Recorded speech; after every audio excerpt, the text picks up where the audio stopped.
que a pesar de que el discurso oficial públicamente era de que era una conspiración, en las comunicaciones internas ellos puntualmente señalaban que las movilizaciones eran motivadas por el alto costo de la vida.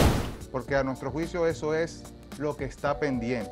Es decir, ahí hubo una masacre, esa masacre ciertamente se avasalló contra una población indefensa, es decir, de que esa historia debería estar presente, debería ser enseñada en las escuelas para que la población pueda formarse un criterio sobre lo que han sido los verdugos del pueblo dominicano a lo largo de la historia.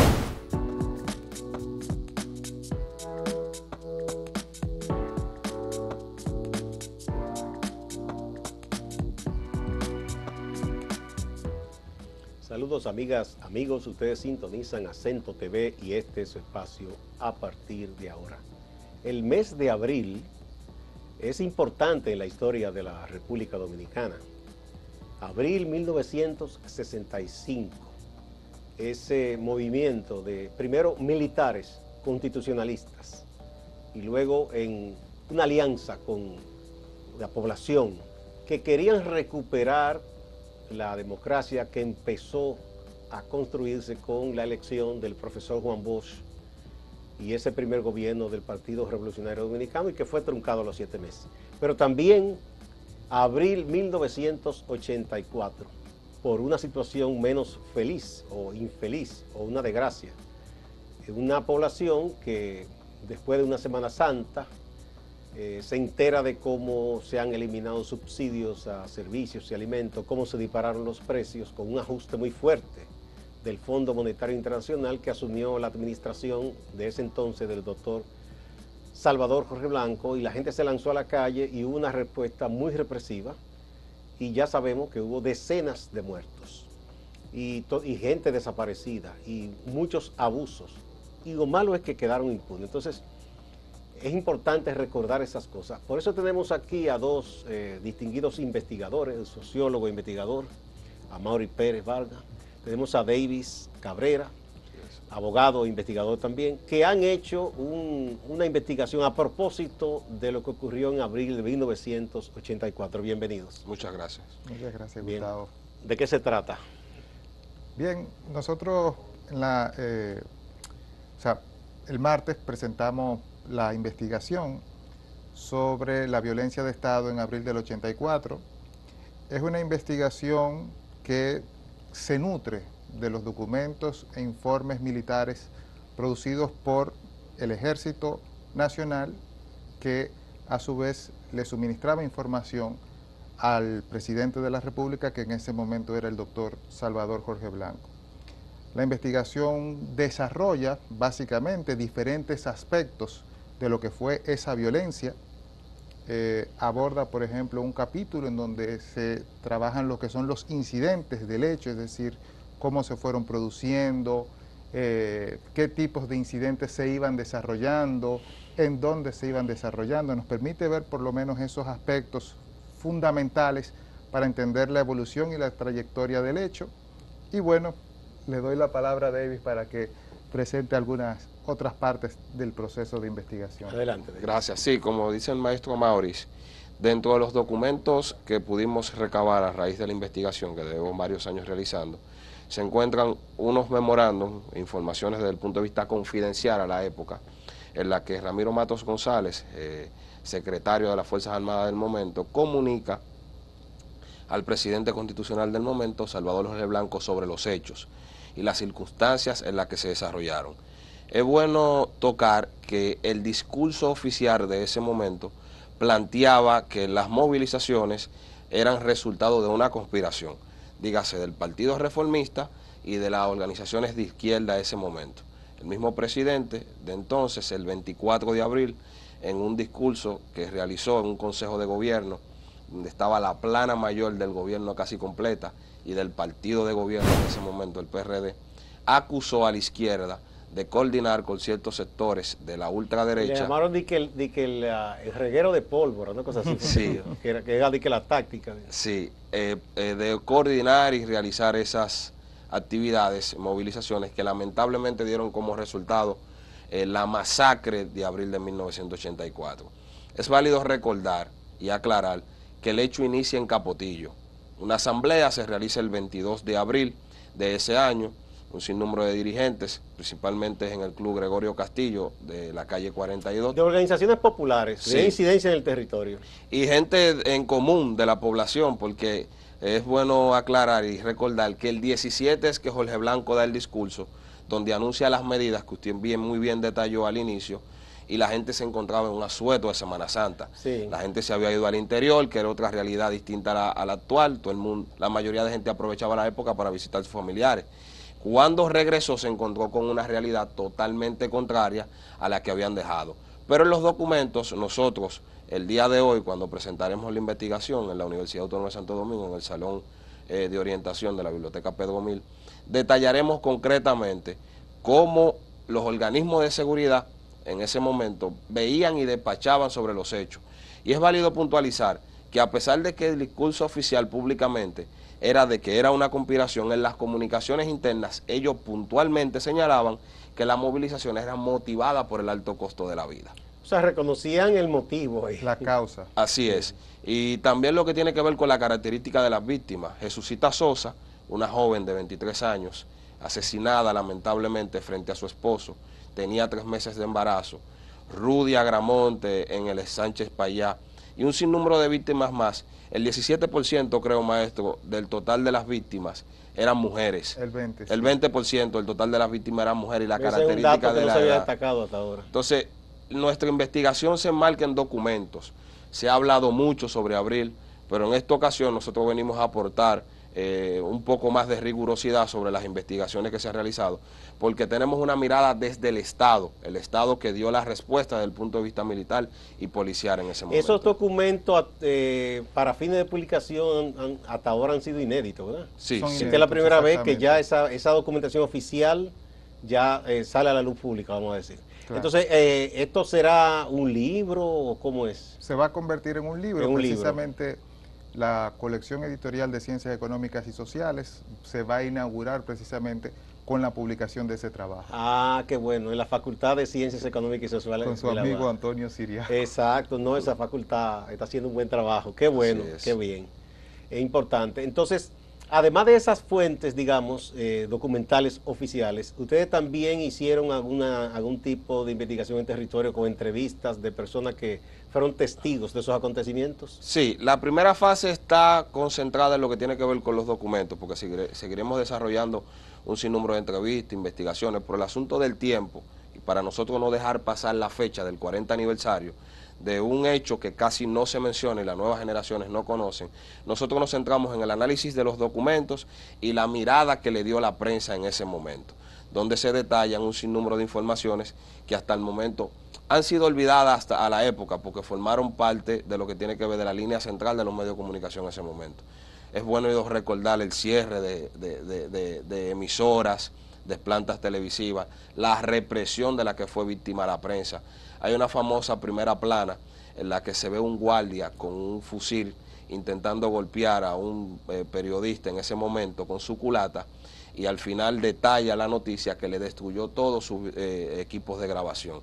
Pero sí, verdaderamente nos centramos en los documentos de la que dan la mirada oficial y en la mirada de los medios de comunicación. Pero sí, el día de hoy, cuando presentemos, estarán presentes varios dirigentes de la época, de las organizaciones populares de Capotillo, que participaron en el proceso asambleario y fueron parte del proceso de convocatoria en el barrio. Aclarar que no fue una actividad convocada a nivel nacional ni mucho menos, sino fue un paro de 12 horas que fue convocado el domingo 22 para el lunes 23 en el barrio Capotillo. Que era pues, sobre todo por el efecto en la subsistencia de la gente por los altos precios. Yo recuerdo como ahora mismo, que la gente decía la avena se puso a tanto, porque había primero fue un ajuste de shock, como llaman, del fondo. Exacto. Una política Aquí había una ley de control de precios, entonces se sacaron de esa ley, que era la ley 13, si la memoria no me falla, muchísimos productos porque el fondo decía que no se podía continuar subsidiando. Que tenían, exactamente. Y se le quitó, entonces todo eso se disparó, ¿no? Eso fue una cosa muy chocante en ese momento. Bueno, vamos a una primera pausa y volvemos. Gracias.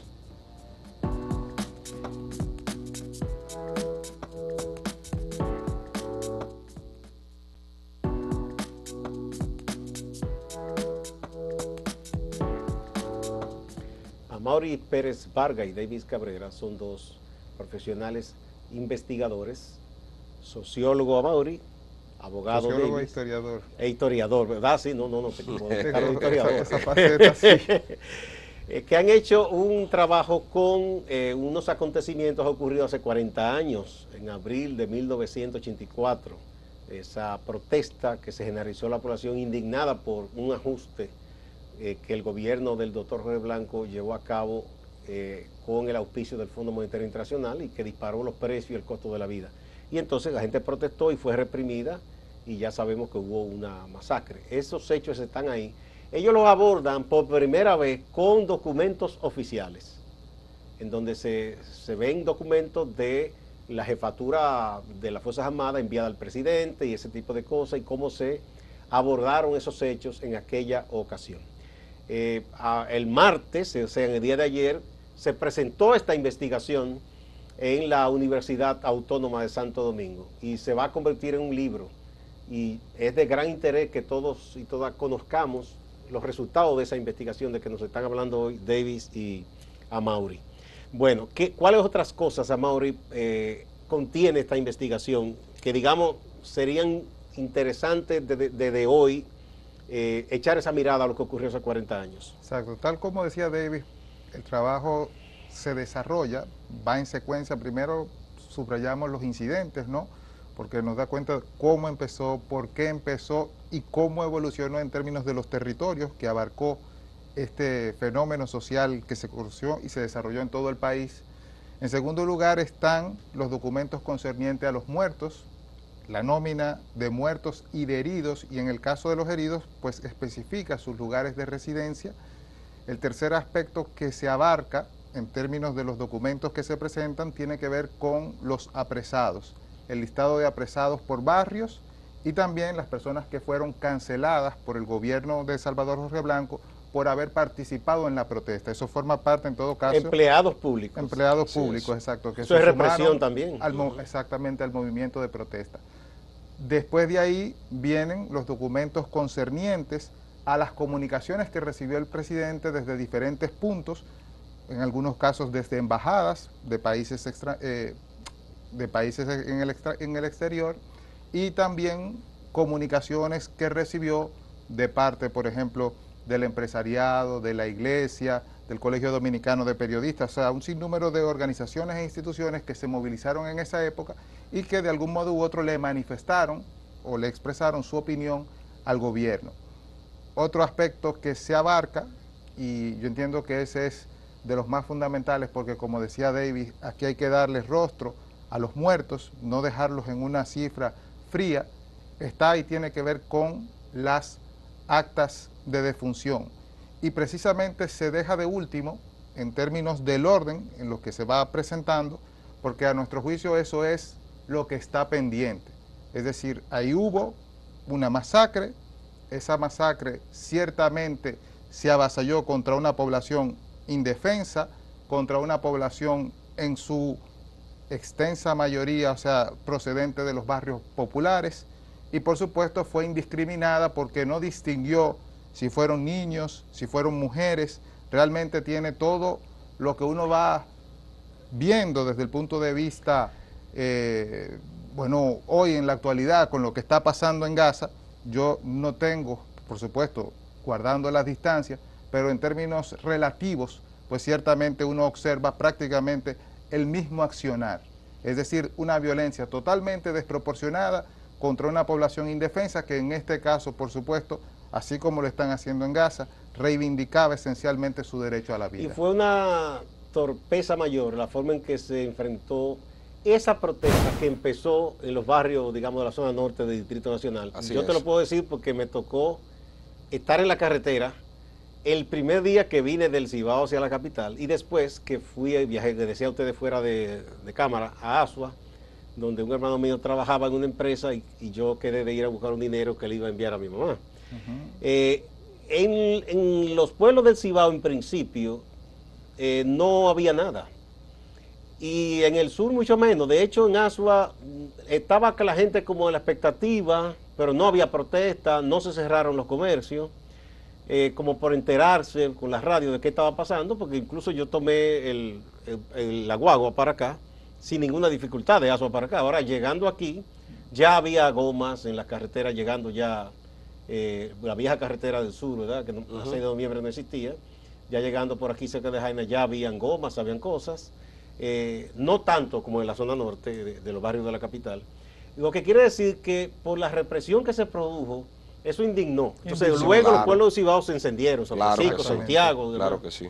Y algunos del sur cercano, sobre todo San Cristóbal y eso. Porque se abordó de una manera, como tú dices, primero desproporcionada y además una locura. O sea, aquí no había un movimiento armado ni nada de eso. Para nada. Hay una muestra de eso que usted señala al final en su intervención sobre el movimiento armado. Es que los medios reportan en el mismo listado oficial de la Policía Nacional 2 víctimas que eran parte de los cuerpos represivos en ese momento. Y las dos, las crónicas y lo que tiene que ver con la noticia del momento, detallan que fueron víctimas de fuego de las mismas Fuerzas Armadas y la Policía Nacional. Sí. Uno en la San Vicente de Paúl y otro que se generó en el barrio de Capotillo. Que no fue que los participantes en la protesta estaban armados y demás. Y hay algo que es sumamente importante de señalar. Las actas de defunción detallan el lugar donde recibieron los disparos las víctimas. Y como presentamos el día de ayer en la investigación, demuestra que los disparos fueron en la zona torácica y en la cabeza.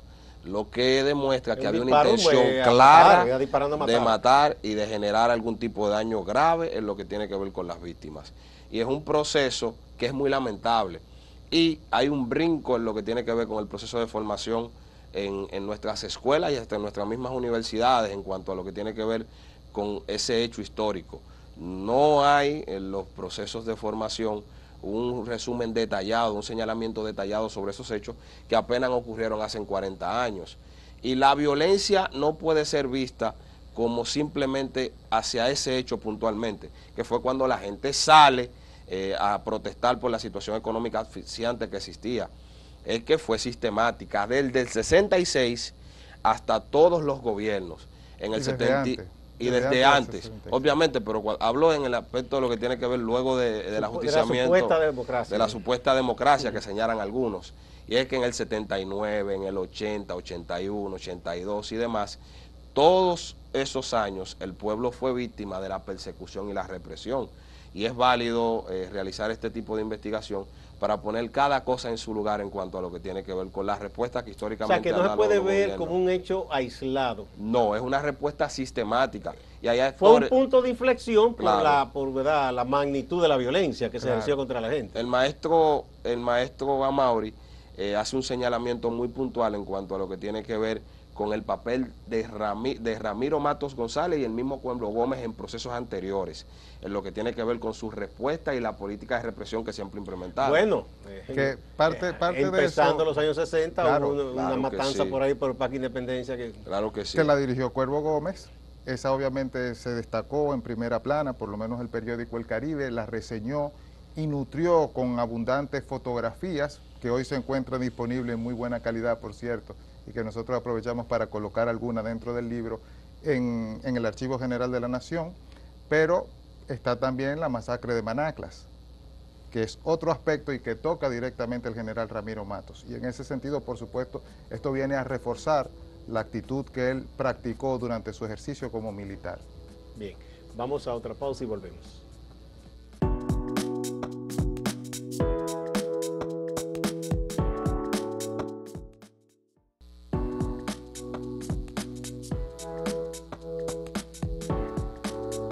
Este hecho de esa masacre de abril de 1984, como ha ocurrido en otras ocasiones, que hay represión, me motiva pensar en algo y le deja a ustedes la pregunta de reflexión. El país salió de una larga dictadura, ¿verdad? El 30 de mayo de 1961. Y esos aparatos represivos que había creado la dictadura de Trujillo, con su génesis en la Guardia Nacional que crearon los invasores norteamericanos, y ahí viene Trujillo, ellos lo formaron. Por supuesto, hay una continuidad. Exacto. Se pensaba que en un momento tendría ya el país, con reformas supuestamente hacia la democracia, que reformar esos cuerpos. Se ha hablado mucho de reforma de las Fuerzas Armadas, se ha cambiado la ley de la policía. ¿Qué tanto queda de esa guardia de pensamiento trujillista, represiva básicamente? ¿Qué tanto quedan esos cuerpos? ¿Ustedes piensan que de verdad ha habido algún tipo de reforma? Verdaderamente nosotros, de manera particular, y el maestro también comparte la opinión, porque así lo detallamos en el trabajo de investigación, continúa presente en los cuerpos castrenses y lo que tiene que ver con la Policía Nacional, el mismo proceso, la misma idea de ser utilizados para reprimir al pueblo en cualquier escenario en el que el pueblo se levante, como fue el caso de abril de 1984. Esas estructuras siguen intactas. Y una muestra de eso es que el jefe de la policía, en abril del 84, el apellido Elmidas, lleva su nombre lo que tiene que ver la Escuela de Formación de Cadetes de la Policía Nacional. Entonces es un reconocimiento a una persona que verdaderamente jugó un papel lamentable en unos hechos que se desarrollaron en abril de 1984, y el reconocimiento a un sinnúmero de figuras que no solamente en el 84, sino en el 78, en los años 70, como es el caso de Payano Rojas, como es el caso de Paulino Reyes de León. No, y del propio Ramiro Matos, que tiene el Instituto de Estudios Militares, lleva su nombre. Y bueno, y la Academia de Historia lo hizo miembro. Así También. es. Entonces ese tipo para vergüenza de la sociedad dominicana. Muy lamentable ese hecho. Ese tipo de acciones por los diferentes gobiernos, y que no hay ningún proceso crítico ni de reconocimiento del papel funesto que jugaron las Fuerzas Armadas y la Policía Nacional en ese momento. Más bien los reivindican y exaltan la figura de esos individuos que tuvieron ese nivel de responsabilidad en esos hechos lamentables. Es una muestra de que sigue intacto esa estructura trujillista. Bueno, el maestro Juan José Ayuso escribió un libro sobre analizando el papel histórico de las Fuerzas Armadas, que decía todo por Trujillo, o sea que dicen todo por la patria. Claro. Y él decía de que eso estaba todavía ahí. Hubo militares académicos de años más recientes que le respondieron diciendo no, no es verdad que todos pensamos así. De hecho hay gente que uno le tiene aprecio porque entiende que es distinta, pero esos son casos contados de militares con más conciencia, pero en general esa estructura sigue aparentemente intacta ahí. Porque hay algo, es decir, el ejército es una institución y lo que hacen las instituciones normalmente, ¿no?, es reproducir en términos de su visión, en términos de su mentalidad. ¿Cuánto ha cambiado la iglesia desde sus orígenes hasta acá? Eso habría que evaluarlo, pero ciertamente los cambios son pocos, son lentos y prácticamente no se dan. Al Papa Francisco hay muchos dentro de la iglesia que quieren matarlo porque se ha abierto un poquito más. Ha abierto un poquito más, pero encuentra resistencia cuando sí, va a implementar ha habido un cambio. cardenales que dicen que deberían matarlo, sí, literalmente. Sí, por sus posiciones. Y es bueno puntualizar un hecho que ocurrió hace varios años y fue la muerte del reconocido represor Pérez y Pérez. Y es que la Fuerza Armada emitió una comunicación en este mismo gobierno reconociendo la labor de Pérez y Pérez. En esa ocasión nosotros trabajamos lo que tiene que ver un artículo que se tituló La verdadera obra de Pérez y Pérez, y evidencia y detalla algunas de las actividades que cuando estuvo frente a la policía, él reivindicó, impulsó y promovió, como fue el asesinato de los clubistas del Club Héctor J. Díaz en el barrio 27 de febrero. Yo recuerdo eso como ahora, eso fue una cosa espantosa. Entonces reconocer y exaltar la obra de un individuo como la banda, ese, la famosa banda operó bajo su jefatura también. y el apoyo. Sí. Entonces reconocer la figura de ese tipo de individuos y bueno, plantear su participación públicamente también durante la guerra, que es bueno puntualizarla. lo que tiene que ver con la operación en la zona norte. Claro, Abril en abril del 65. 65, por Sí. supuesto. Sí, que la policía se suponía que no estaba participando en la contienda, pero hubo denuncia en ese momento muy fuerte. De hecho, hay un vídeo en que sale Freddy Veracoico hablando, diciendo cómo la policía estaba reprimiendo a la población civil. Así es. Que se suponía que ellos no tomaban partido en eso, porque era militares constitucionalistas y no constitucionalistas y la población. Exacto. Sí, eso fue un hecho, sí, esos hechos están ahí. Esas Al historiador trayectorias. le pregunto o le motivo, ¿por qué nuestros textos de historia no incluyen acontecimientos de la historia reciente? Y con esos detalles. Bueno, hay que ver. Yo en todo caso no he estudiado los textos, por ejemplo, que están orientados hacia lo que es la formación de educación básica, preuniversitaria. exacto, media. Quiere decir que en ese sentido me limito a simple y llanamente mostrar la preocupación que hace Davis, es decir, de que esa historia debería estar presente, debería ser enseñada en las escuelas para que la población pueda formarse un criterio sobre lo que han sido los verdugos del pueblo dominicano a lo largo de la historia. Y es penoso. Yo fui recientemente a una exposición que hubo en la Fortaleza Osama, todo muy bien hecho, con tecnología. Entonces hablaba de la ciudad de Santo Domingo y hablaba de, bueno, cuando llegaron los españoles, etcétera, aquí encontré. Y habla que dice que a partir de 1930 creció y la infraestructura. Entonces hubo gente de ya mayorcito que decía, tú eres jefe. Entonces, con niños al lado, o sea, si eso es lo que le vamos a enseñar, o sea, si te dice, no, yo digo, bueno, si vamos a eso, entonces los conquistadores españoles, Lili, pues fueron excelentes, si es por construcción. Así es. O sea, entonces como que hay que poner la cosa más en contexto. Bueno, ¿cómo se puede conseguir esta investigación? La investigación está en proceso de elaboración para el público. Para fines de edición. Así es, todavía se encuentra en la imprenta universitaria, en el proceso de la editora universitaria, en el proceso de culminación de lo mismo y a través de las diferentes vías de la Facultad de Ciencias Económicas y Sociales. Bueno, pues nos hacen saber cuando ya esté disponible. Claro. Muchísimas gracias a Davis a usted. Y a Mauri por esta participación que yo creo que viene a ser un gran aporte al conocimiento de nuestra realidad y de la historia reciente, que es importante. A ustedes también, amigas y amigos, gracias y no se vayan, que hay más en Acento TV y Acento Portal.